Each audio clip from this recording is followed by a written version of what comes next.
ಡಿಫ್ತೀರಿಯಾ, ನಾಯಿ ಕೆಮ್ಮು, ಟೆಟನಸ್ಸು, hepatitis B, Haemophilus influenza B, ಇಷ್ಟು ಕಾಯಿಲೆಗಳು ಬರದಾಗೆ ಅತ್ಯಂತ ಅಮೂಲ್ಯವಾದಂತಹ ಲಸಿಕೆ ಇದೆ. ಅದನ್ನ ಕೊಡೋದ್ರಿಂದ ಇವೆಲ್ಲ ಕಾಯಿಲೆಗಳು ಬರಲ್ಲ.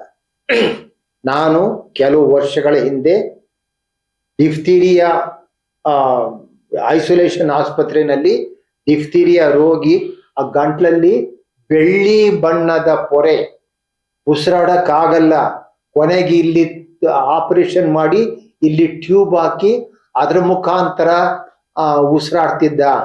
ಕೊನೆಗೆ ಹಾರ್ಟ್ ತೊಂದರೆ ಆಗಿ ಹಾರ್ಟ್ಗೆ ತೊಂದರೆ ಆಗ್ಬಿಟ್ಟು ಆ ರೋಗಿ ಸತ್ತೋದ. ಈ ರೀತಿ ಡಿಫ್ತೀರಿಯಾ. ನಾಯಿ ಕೆಮ್ಮು ಬಹುಶಃ ಇಂದಿನ ಜನತೆ ನೋಡಿಲ್ಲ. ಹಿರಿಯ ವೈದ್ಯರುಗಳು ನಾಯಿ ಕೆಮ್ಮನ್ನ ನೋಡಿದ್ದಾರೆ, ಟ್ರೀಟ್ಮೆಂಟ್ ಕೊಟ್ಟಿದ್ದಾರೆ. ನಾವು ಮರೆಯೋದಕ್ಕೆ ಸಾಧ್ಯವಿಲ್ಲ. ಬೇರೆ ಕೆಮ್ಮುಗಳು, ನಾಯಿ ಕೆಮ್ಮು ಇಂಗ್ಲಿಷಲ್ಲಿ ವೂಪಿಂಗ್ ಕಾಫ್. ಉಸಿರು ಮಗು ಯಾವ ರೀತಿ ಅಂದ್ರೆ ಒಂದ್ಸಲ ಉಸಿರು ತಗೊಂಡು ಕೆಮ್ಮಿ ಕೆಮ್ಮಿ ಕೆಮ್ಮಿ ಕೆಮ್ಮಿ ಕೆಮ್ಮಿ ಕೆಮ್ಮಿ ಕೆಮ್ಮಿ ಕೆಮ್ಮಿ ಕೆಮ್ಮಿ ಕೆಮ್ಮಿ ಕೆಮ್ಮಿ ಎಲ್ಲಿ ಶ್ವಾಸಕೋಶದಲ್ಲಿ ಗಾಳಿನೇ ಇಲ್ವೇನೋ ಅನ್ನೋವರೆಗೂ ಕೆಮ್ಮಿ ಕೆಮ್ಮಿ ಕೆಮ್ಮಿ ಕೆಮ್ಮಿ ಕೆಮ್ಮಿ ಕೆಮ್ಮಿ ಪಾಪ ಆ ಮಗು ತಾಯಿನ ಗಟ್ಟಿಯಾಗಿ ಇಟ್ಕೊಳ್ತಿತ್ತು. ಟೇಬಲ್ಲು ಚೇರ್ ಈಗ ಇಟ್ಕೊಂಡು ಕೆಮ್ಮಿ ಕೆಮ್ಮಿ ಕೆಮ್ಮಿ ಕೆಮ್ಮಿ ಶ್ವಾಸಕೋಶದಲ್ಲಿ ಗಾಳಿ ಇಲ್ವೇನೋ ಅನ್ನೋವರೆಗೂ ಕೆಮ್ಮಿ ನಂತರ ಆ ಧ್ವನಿ ಪೆಟ್ಟಿಗೆ ಸಂಕುಚಿತಗೊಂಡಿತ್ತು ಕೆಮ್ಮುವಾಗ. ನಂತರ ಸ್ವಲ್ಪ ವಿಕಾಸ ಆಯ್ತು ಅಂತ ಉಸಿರು ಹೇಳ್ಕೊಳ್ಳುವಾಗ ಆ ಒಂದು ಶಬ್ದ, ಅದಕ್ಕೆ ವೂಪಿಂಗ್ ಕಾಫ್. ನಾಯಿ ಕೆಮ್ಮು, ನಾಯಿ ಒಂದ್ಸರಿ ಹೂ ಅಂತ ಶಬ್ದ ಮಾಡ್ತಾರೆ, ಅದಕ್ಕೋಸ್ಕರ ನಾಯಿ ಕೆಮ್ಮು ಅಥವಾ ವೂಪಿಂಗ್ ಕಾಫ್. ಟೆಟನಸ್. ವಿದ್ಯಾವಂತರುಗಳು ಒಂದ್ ಸಣ್ಣ ಗಾಯ ಆದ್ರೂ ಡಾಕ್ಟರ್ ಹತ್ರ ಹೋಗ್ಬಿಟ್ಟು ಸರ್ ಟಿ ಕೊಟ್ಬಿಡಿ ಸರ್, ಅದರ ಅವಶ್ಯಕತೆ ಇಲ್ಲ. ಆದರೆ ಇಲ್ಲಿಟ್ರಸಿ, ಇಗ್ನೋರೆನ್ಸ್, ಪಾವರ್ಟಿ ಇವು ನಮ್ಮ ಶತ್ರುಗಳು. ಅವಿದ್ಯೆ, ಅಜ್ಞಾನ, ಬಡತನ. ಒಬ್ಬ ಹಳ್ಳಿನಲ್ಲಿ ಒಬ್ಬ ರೈತ ಹೊಲ ಉಳ್ತಾ ಇದ್ದೆ ಸರ್, ಕಾಲಿಗೆ ಮುಳ್ಳು ಚುಚ್ಕೊಂತು, ಕಿತ್ತೆ, ರಕ್ತ ಬಂತು. ಅಲ್ಲೇ ಹೊಲದಲ್ಲಿ ಕೆಲಸ ಮಾಡ್ತಿದ್ನಲ್ಲ, ರಕ್ತ ಬಂತಲ್ಲ ಅಂದ್ಬಿಟ್ಟು ಮಣ್ಣು ಮೆತ್ತದೆ.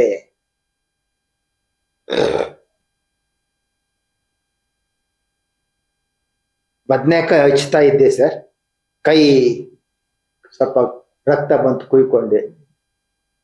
ಮಣ್ಣು ಮೆತ್ತದೆ, ಅರಿಶಿನ ಮೆತ್ತದೆ, ಕುಂಕುಮ ಮೆತ್ತದೆ, ನೆಶ ಹಾಕ್ದೆ, ಸಗಣಿ ಉಂಡೆ. ಹಳ್ಳಿಗಳಲ್ಲಿ ಸಗಣಿ ಉಂಡೆನ ಹಾಕ್ತಾರೆ ರಕ್ತ ಸುರಿತಿರೋದಿಲ್ಲಿ ಅಂತ.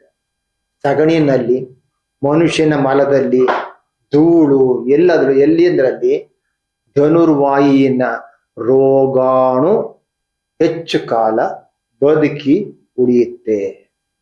In the form of spores, tetanus spores. ಆ ಸ್ಪೋರ್ಟ್ಸ್ ಇವರು ಅಲ್ಲಿ ಆ ಒಂದು ಗಾಯ ರಕ್ತಕ್ಕೆ ಅಥವಾ ಯಾವುದೇ ಒಂದು ಗಾಯಕ್ಕೆ ರಕ್ತ ಬಂದಾಗ ಅದಕ್ಕೆ ಇವರು ಒಂದು ಮಣ್ಣನ್ನು ಸಗಣಿಯನ್ನು ಹಾಕೊಂಡಾಗ ಅಲ್ಲಿ ಗಾಳಿ ಇಲ್ಲದ ವಾತಾವರಣ ಬರ್ತದೆ. ಆಗ ಆ ಧನುರ್ವಾಯು ರೋಗಾಣು ವೃದ್ಧಿಯಾಗಿ ಒಂದು ವಿಷವನ್ನ ಉತ್ಪತ್ತಿ ಮಾಡುತ್ತೆ. ಆಗ ಆ ಧನುರ್ವಾಯು ಬರ್ತದೆ. ಏನೋ ಚಿಹ್ನೆಗಳು ಅಂದ್ರೆ ಬಾಯಿ ತೆಗಿಯಕ್ಕಾಗಲ್ಲ, ಮುಖದ ಮಾಂಸಖಂಡಗಳೆಲ್ಲ ಬಿಗುತ್ತ. ಧನುರ್ವಾಯು ಅಂತ ಯಾತಕ್ಕೆ ಹೆಸರು ಬಂತು ಅಂದ್ರೆ ದೇಹ ಬಿಲ್ಲಿನ ಹಾಗೆ ಬಗ್ಗಿದೆ. ಹೀಗೆ ಈಗ ಅನ್ಕೊಂಡು ನಮ್ಮ ಕೈನ ಬೆನ್ನಿನ ಕೆಳಭಾಗದಲ್ಲಿ ತೂರಿಸ್ಬೋದು. ಹೀಗೆ ಮುಖ ಎಲ್ಲ ಬಿಗುತ್ತ, ಹೀಗೆ ಲಾಕ್ಡ್ ಜಾ. ಬಾಯಿ ತೆಗಿರಿ ಯಜಮಾನ್ರಿಂದ ಇಷ್ಟೇ. ಕೊನೆಗೆ ಉಸಿರಾಡಕ್ಕಾಗದೆ ಪ್ರಾಣ ಹೋಗಿದ್ದು. 6 ಕಿಲ್ಲರ್ ಡಿಸೀಸಸ್ ಅಂತ. ಸ್ನೇಹಿತರೆ, ಇದು ಧನುರ್ವಾಯು ಬಗ್ಗೆ ಆಯ್ತು. ಹೀಗೆ